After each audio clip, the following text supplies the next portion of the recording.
I have actually been following and visiting the Syrian community for way before I was in office. I was a student of Rabbi Mansour in seminary. I have many friends in the Syrian community, and I absolutely love this community. I think you guys are one of the most hospitable and generous communities that we have, and I am proud to represent you in City Hall.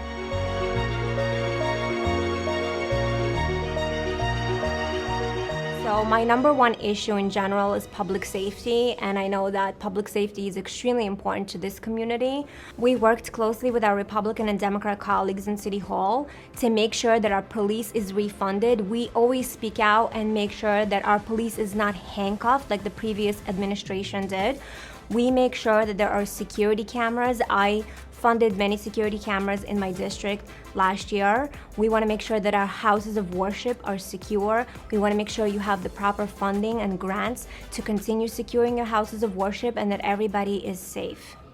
And we want to make sure that people can just have a great quality of life in our neighborhood. And aside from constituent services and making sure that our neighborhoods are clean and safe, I am here to continue fighting anti-Semitism, whether it be on college campuses, on our streets, in banks and corporations, and in our schools.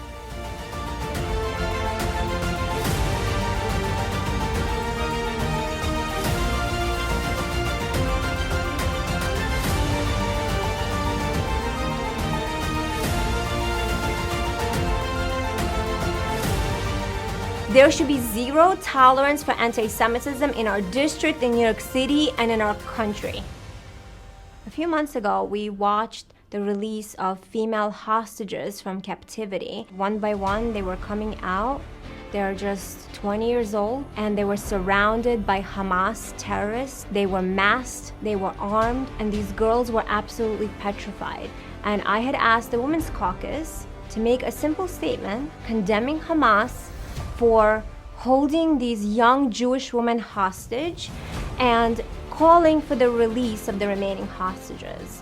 And for some reason, somehow, that became extremely controversial, and the Women's Caucus could not bear to make that simple statement. Supposedly, the Women's Caucus is supposed to stand up for women's rights and is supposed to fight for women.